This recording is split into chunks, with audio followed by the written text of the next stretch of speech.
Evolution requires blind faith. Evolution, in my view, requires you to believe it despite the evidence, right? The evolutionist constantly waves his magic wand and says, eventually we'll find the evidence. Abiogenesis, not a problem. Given enough time, we'll eventually find how we can produce life in the laboratory. When everything is telling an engineer who looks at that to say, actually, abiogenesis, getting life from non-life, getting DNA formed without having a programmer, everything is telling you that that is nonsense. You're never going to get it. Mud does not produce logical systems over billions of years. No mud will do it over billions of years, over even billions of different universes. So evolution requires blind faith. Now, Richard Dawkins mentioned faith when he was talking about the feather to Jonathan Miller in 2005. But he didn't understand what real faith is. Real faith is faith based on evidence. The creation position, as against the evolution of the gaps, which is the opposing viewpoint, evolution.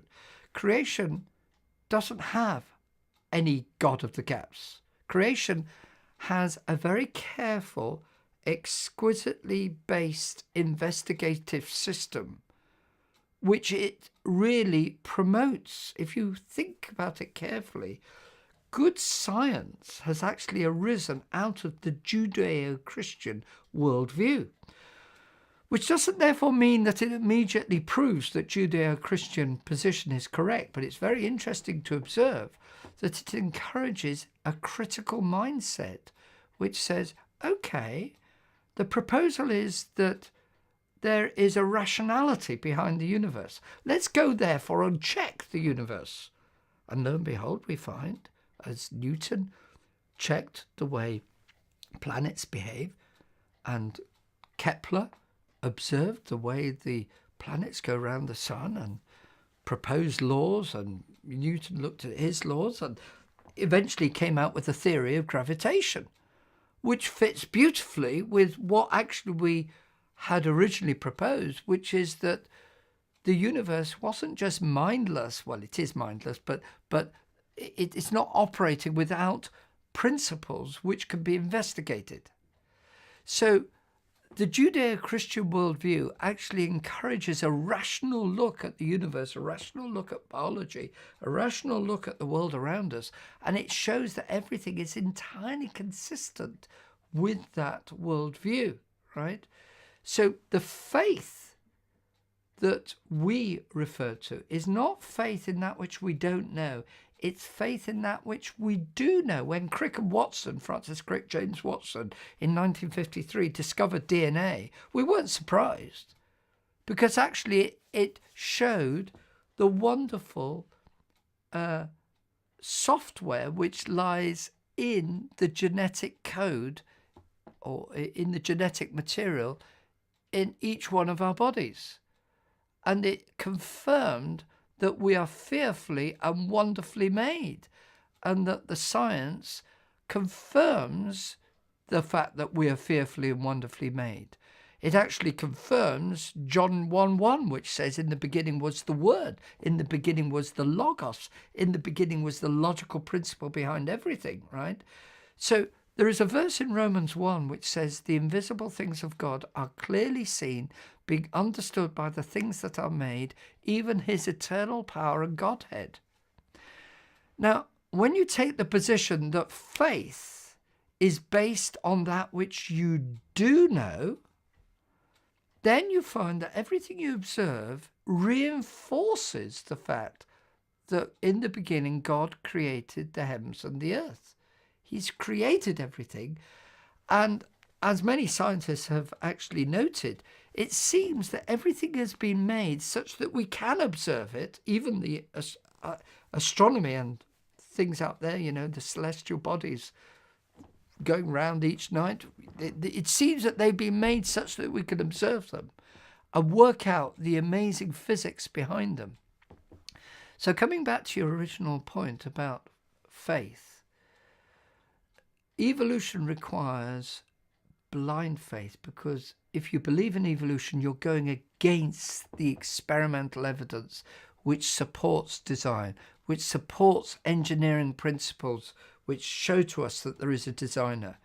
And you're making assertions that life can come from non-life. You're making assertions that one creature can change into another, when there is no hard evidence which shows that. They appeal to fossils, they appeal to genetics, but in both areas, the genetics actually doesn't support the idea that one creature can change into another, because actually there are tremendous assumptions going on in their genetic assertions, right, which try to make out that mutations will gradually change a creature, when mutations do nothing of the sort. Mutations produce cystic fibrosis.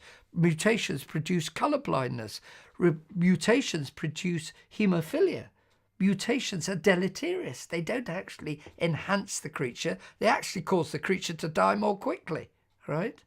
So genetics doesn't actually confirm their assertions. Neither do the fossils.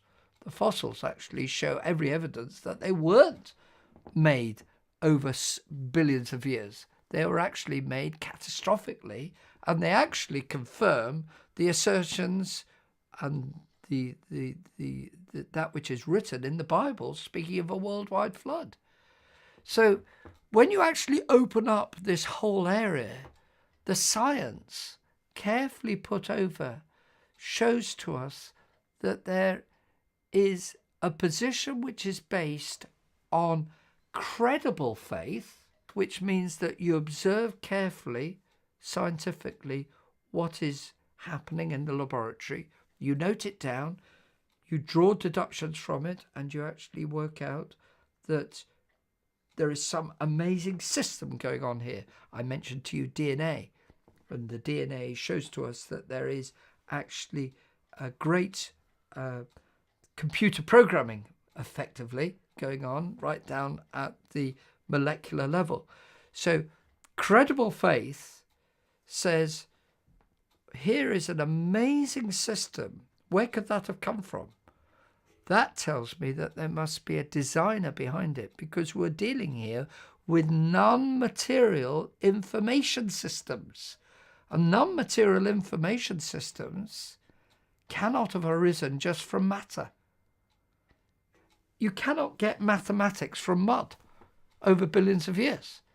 The engineer knows that. So my credible faith, which means faith based on that which I observe, tells me this is consistent with a transcendent God who has made everything. So that type of faith is not denied by the evidence. But the blind faith of evolution is denied by the evidence, which is why I maintain that we should teach critical assessment of various alternative theories for origins in our science lessons. That is the position we take with Truth in Science, of which I'm a co-director. You've interviewed Steve Taylor, who is also co-director. We are saying that in our science lessons, we must not be closed to the possibility of design. If we close that down, we're ceasing to teach children how to think. We're then teaching children what to think, which is a very dangerous position. In some of the totalitarian systems of the past, in Soviet Russia, people were trying to teach youngsters what to think.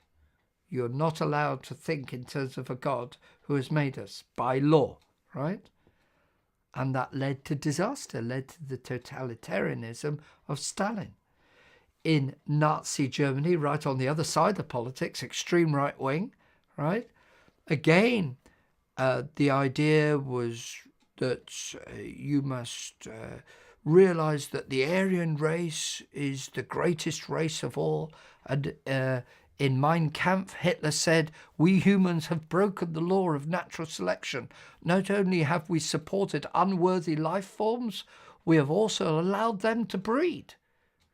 And that, of course, led to what we all know was one of the greatest disasters in the 20th century, when Nazism then, on the basis of the fact that we must allow evolutionary natural selection not to be resisted, we must therefore promote the best race of all, which was the Aryan race in their view. And so that led to the slaughter not only of the Jews, but the slaughter of, in their minds, undesirables. People mentally handicapped were put to death. People of a lifestyle which was not agreed with and pushed down were also slaughtered. And people who didn't live the typical German family with nice white children, if they didn't agree with that, they were exterminated. So I'm not saying that all evolutionists would in any way justify that. They wouldn't. But what we've got to see is that evolution is often the natural handmaid to totalitarian principles.